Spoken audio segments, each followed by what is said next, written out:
Good morning, everyone. Good morning. My name is Eli. I'm the pastor here at Nickel City. Guys, I'm glad you're here with us today. Today we are in our second week of our series called What's Next?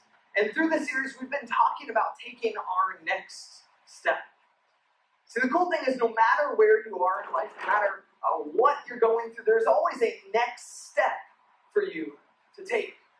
So week one, we talked about the next step in our personal relationship with God. And I would encourage you, if you missed that week, you can actually go ahead and watch it on the Nickel City Church app as well. So if you download the app, all of the messages from the past months are on there. They're also on YouTube, any YouTube users, right? You can subscribe and you'll get an email update if there's a new video that's been uploaded. We do that because we want you guys to be able to stay connected, even if you miss a week, even if you're out of town. This is a way that you can stay connected to the series and to what's happening, even if you have to miss a week. So I'd encourage you to watch it. But this week, what we're going to be talking about is we're talking about taking our next step in our relationship with others. Now, I don't know about you, but I've had a lot of different types of relationship throughout my life, right? Different seasons of friendships. The first thing I think back to is preschool, right? I had friends in preschool who I would play duck, duck, goose with, who I would eat graham crackers with, and who I'd take naps with right there in the school. And that was a certain group of friends. But as I grew up, I developed a different group of friends. And my high school friends I think of. Friends who I played sports with. Friends who I worked late nights on projects with. Friends who I went swimming with. And then even still, I think of other seasons in life, like in college. When I lived in Colorado, I had friends who loved being outdoors and rock climbing and mountain climbing, and so I did those types of things with those friends. Or I took road trips with them or played music with them.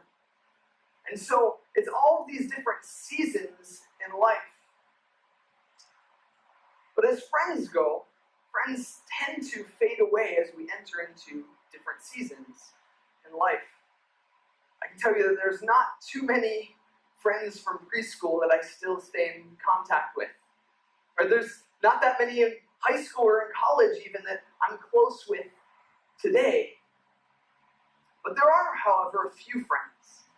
Some specific friends who live life with you through season to season. One of my friends that comes to mind would be Aaron Ashton. Now, some of you have gotten to meet Aaron. Aaron has actually come up here and visited the church a few times. He's even preached here a few times, so maybe you've met Aaron. But Aaron and I, we have known each other since preschool. And it's really funny looking back at our relationship because from preschool till now, there's a lot of things that have happened in our lives. We went through a lot of different seasons together, including the awkward teenage years, getting pimples and growing hair and all these weird things, right?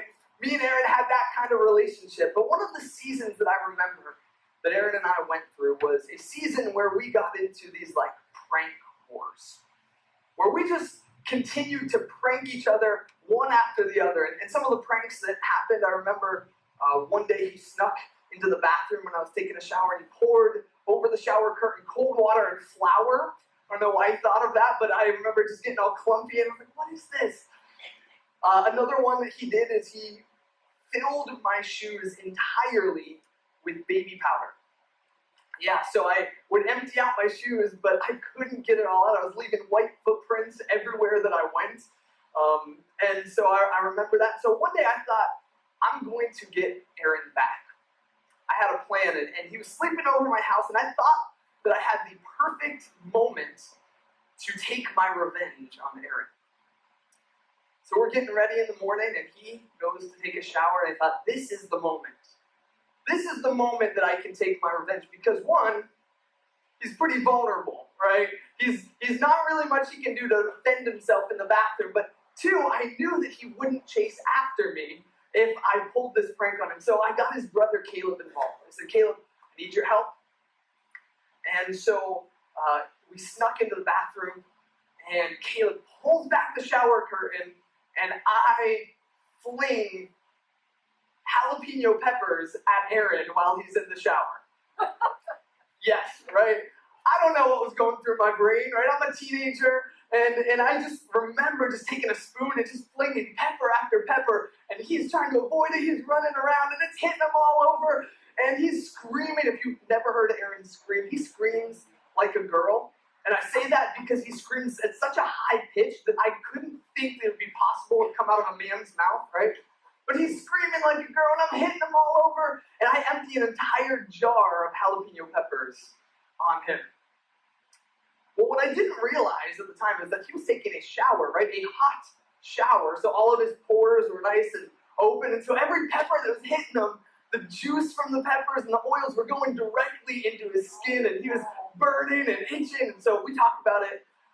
To this day, we joke about it. At the time that I threw jalapeno peppers at him. And to be honest, I think that was the moment that kind of ended the prank wars.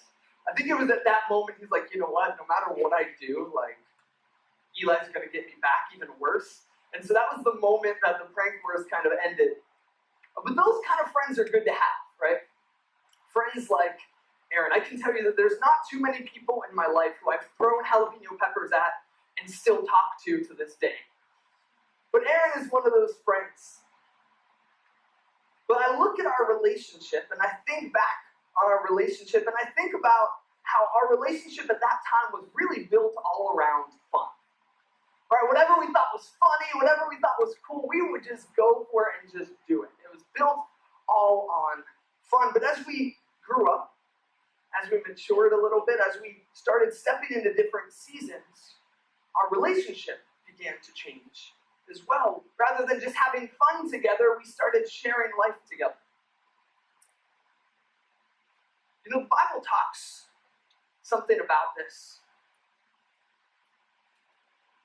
If we look in the book here, it says, when I was a child, I spoke and thought and reasoned as a child. But when I grew up, I put away childish things, like throwing jalapeno peppers at your friend when they're in the shower. Put those things away. Now, we see things imperfectly, like puzzling reflections in a mirror. But soon, we will see everything with perfect clarity. All that I know now is partial and incomplete, but soon I will know everything completely. Just as God now knows me completely. So I love this because it's this idea of maturing, right? Of growing up. When I was a child, I did certain things, I thought certain ways, but as I grew up and matured, things began to change in life. Now, I think a lot of times this idea of maturity is easy for us to talk about in our personal lives. Right? It's easy to recognize that we should grow, that we should mature, that we should gain in our relationship with God, and that we should grow it. But I think sometimes, and oftentimes, we forget to apply this to our relationships as well. See, if you really look at the context of this verse, it's clear that we can apply it to our relationships. Since Paul is writing this, he's pointing out how we can be strong together. If we look at chapter before, it talks about how we can be strong together by using our gifts.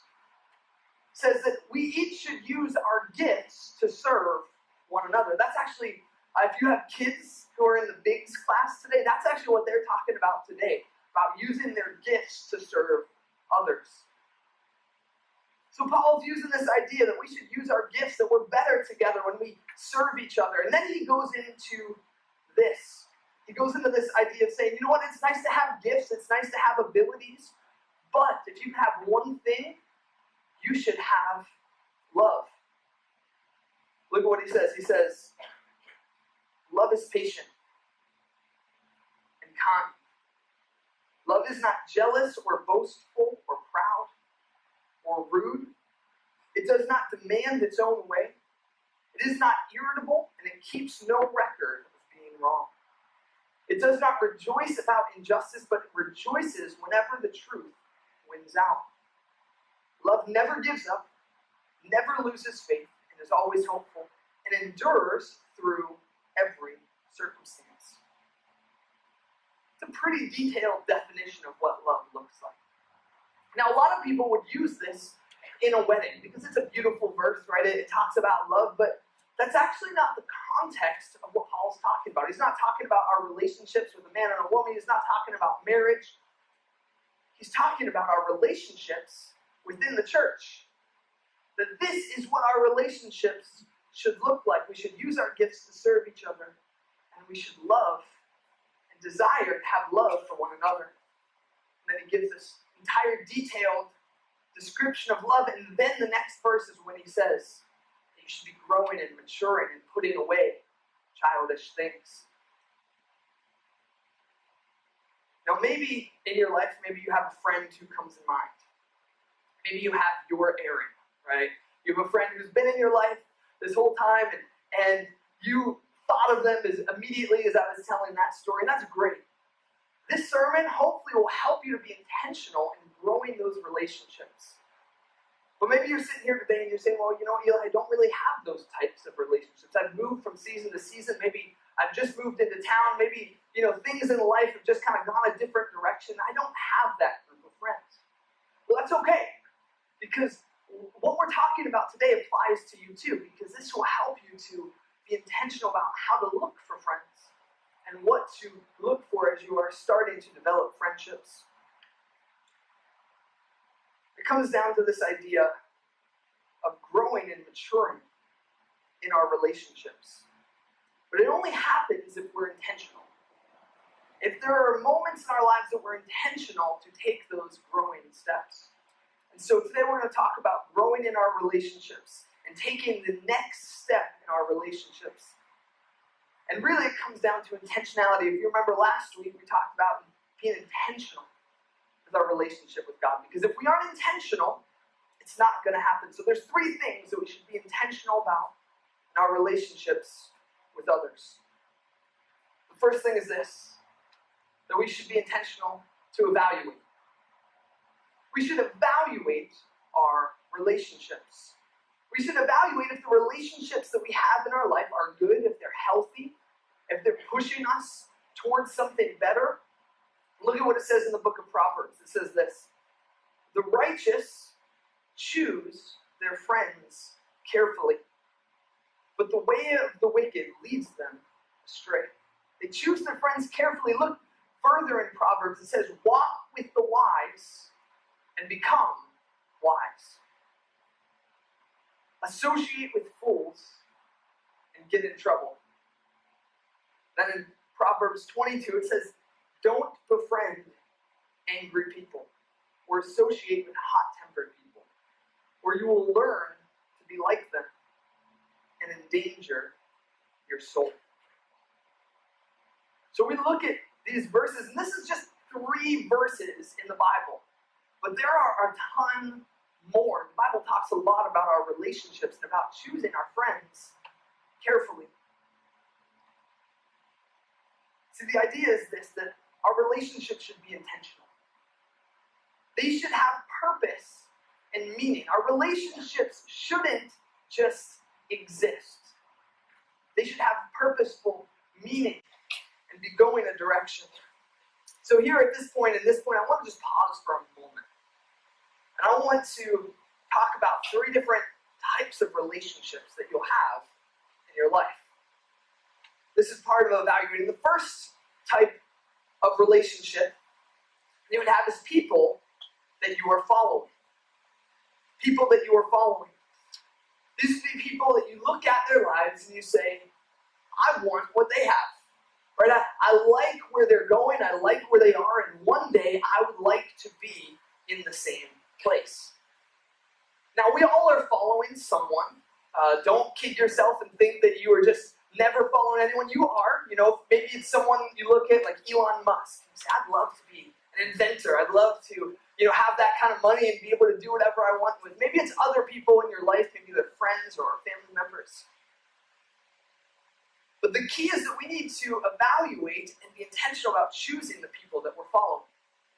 The people that we're following should be pointing us towards God.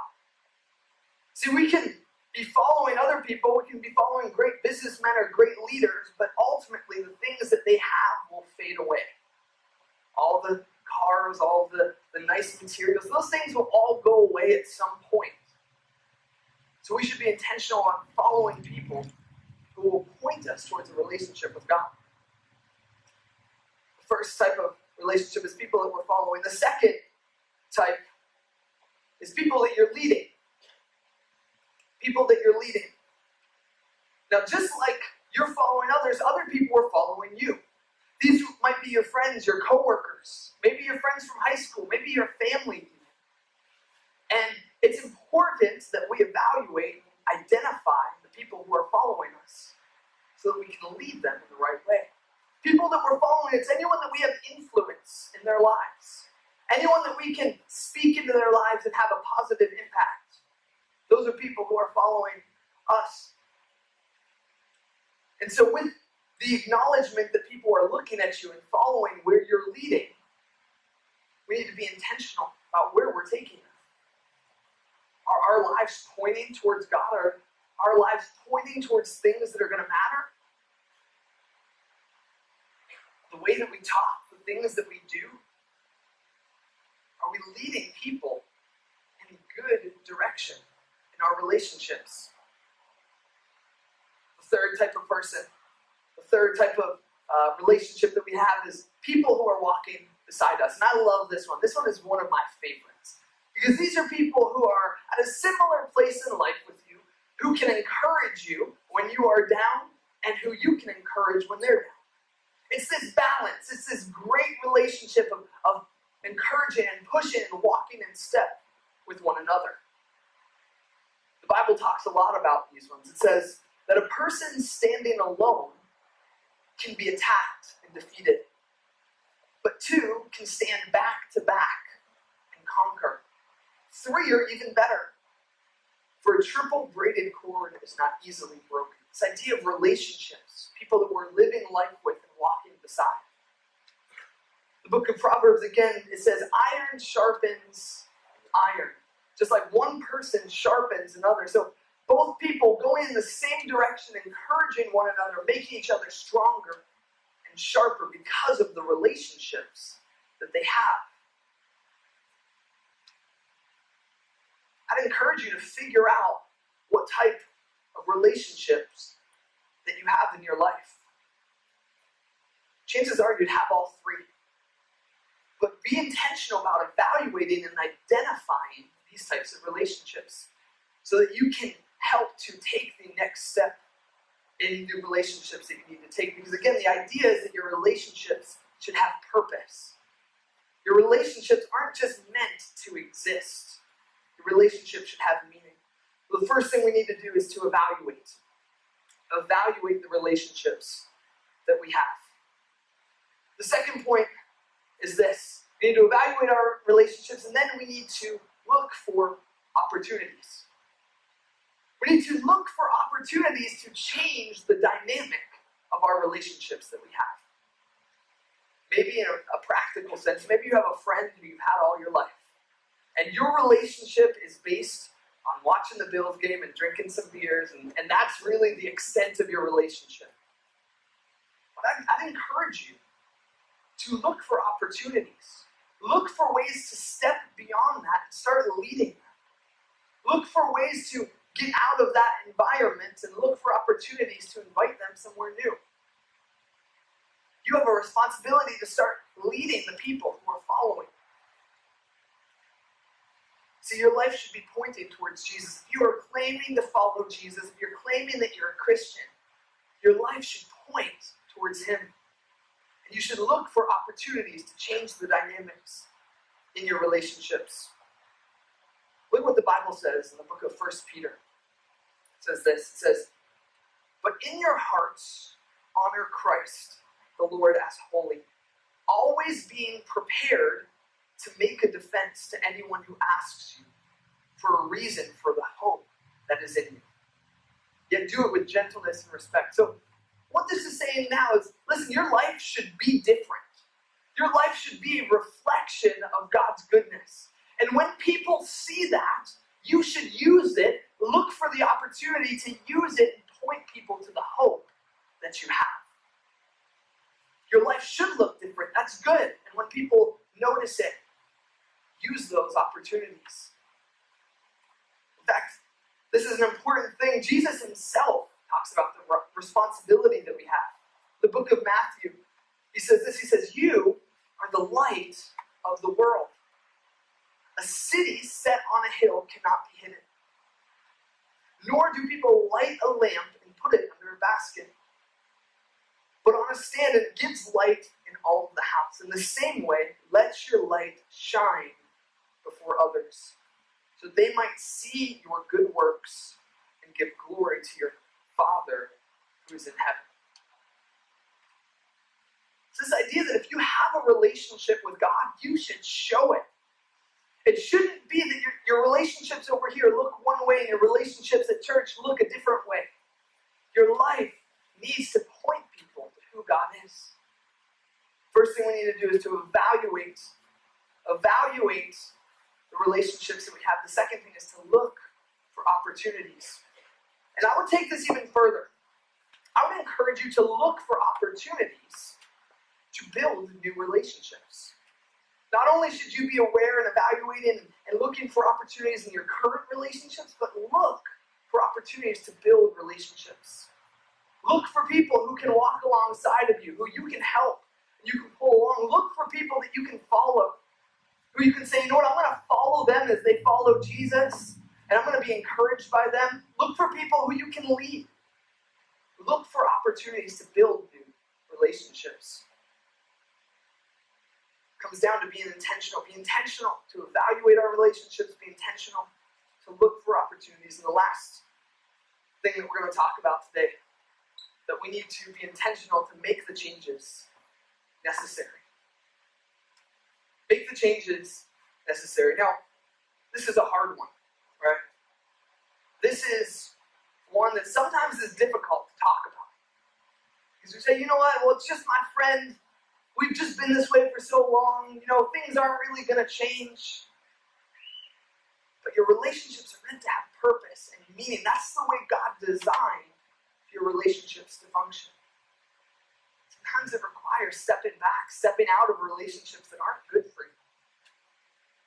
Now look, don't jump here, right? Don't cut out all of your friends and family. Evaluate and look for opportunities. But there are times in our lives that we need to step back and make the changes that are really going to bring good things into our lives, bring us into the relationships that God desires for us. I would say this too, to make changes in your habits. Maybe the relationships that you have now, maybe they all kind of look the same way. Maybe they're all kind of at a distance, an arm's length. Make changes in your habits, in your relationship. God desires for you to have relationships that are meaningful and purposeful. Invite someone over your house. Listen, even if you don't know them that well, find someone in church and go grab lunch with them. Be intentional to make the changes necessary so that you get these healthy relationships into your life.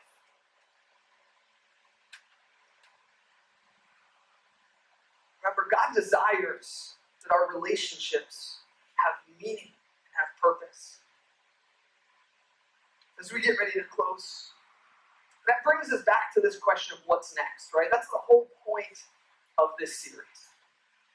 What's next? Okay, we just talked all about relationships. We just talked about how we should have healthy relationships that have meaning and purpose. We talked about how we should be intentional to develop relationships and evaluate relationships and look for opportunities. But what comes next? Well, what comes next is an opportunity. An opportunity for you to step further into God's design for your life.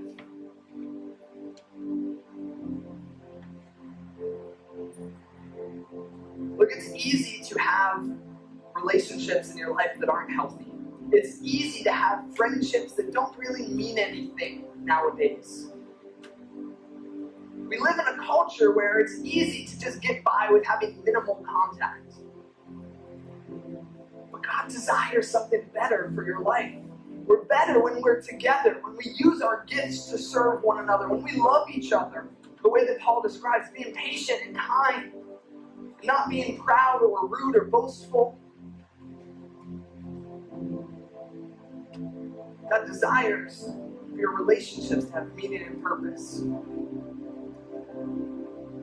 So what comes next is an opportunity. Could you imagine what would happen in your life if you were surrounded by people who were helping you to be better? Could you imagine what your life would look like if you had people who were encouraging you and pushing you further towards Jesus? Could you imagine if you had someone step back and say, I got you, bro, I got you. Let's do this together.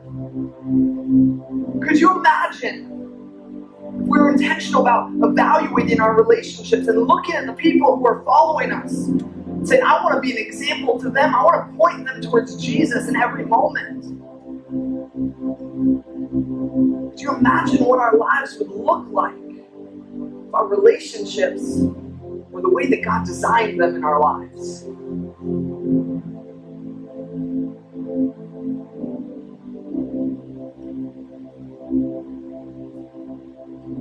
Look, we're going to get ready to close. I'm going to pray here. But before I do that, I want to encourage you. This is a great place to start this. Right here. The people in this room.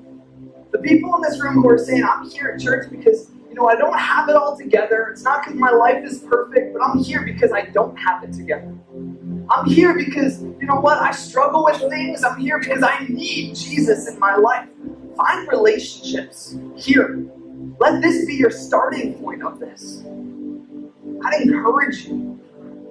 Take a step out of your comfort zone. Because God's designs are way better than ours. So here's what we're going to do. We're just going to close in prayer. If you want to close your eyes, bow your head, you can. That's a thing that we do just to help us focus on God. If you want to pray with your eyes wide open, that's cool too. God hears you just the same. It doesn't really matter that much. But what we want to do is we want to just take a moment to respond.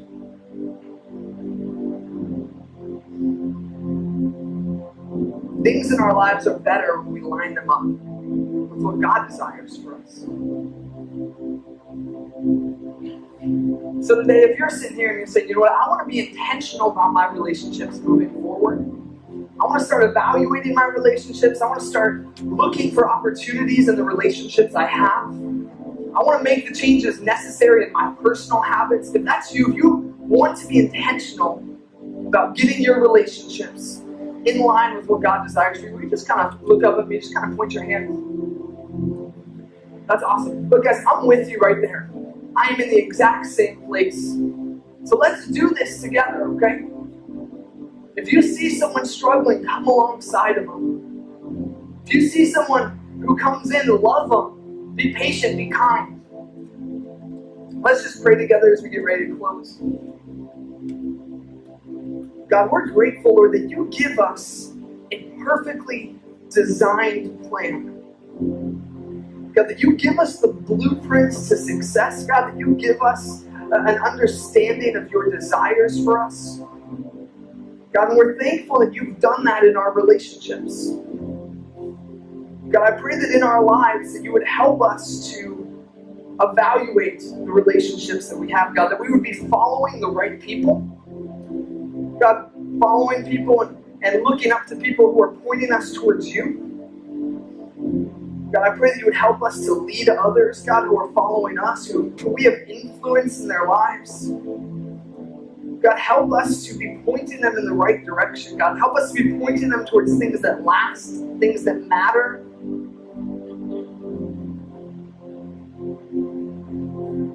God, we need you. We can't do it on our own. We can't be good enough on our own. God, I pray that you would help us to develop friendships that we can walk alongside and live life with. God, we need those friends. Help us to open ourselves up to those types of friends, God, and help us to be those friends.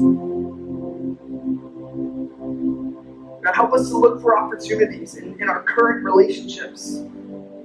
Help us to look for opportunities to point them towards you. Help us to look for opportunities to change the dynamic of what has always been. God, help us to really be leaders, to lead people, to know who you are, God, through the way that we act, through the way that we talk.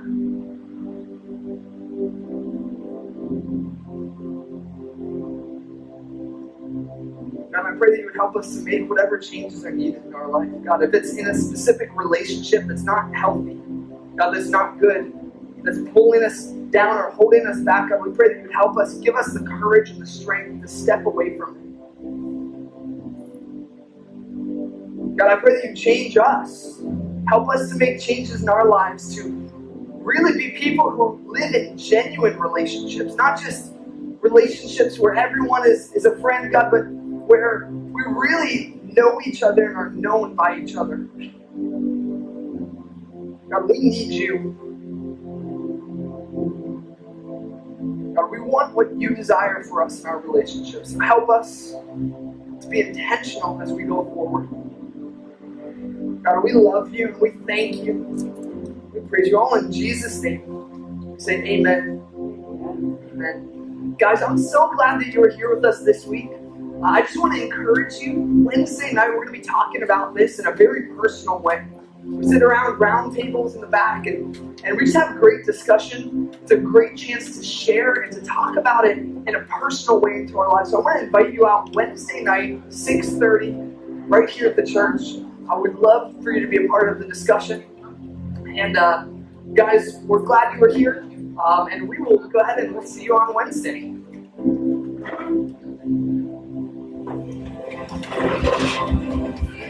Want to make time for the Bills game?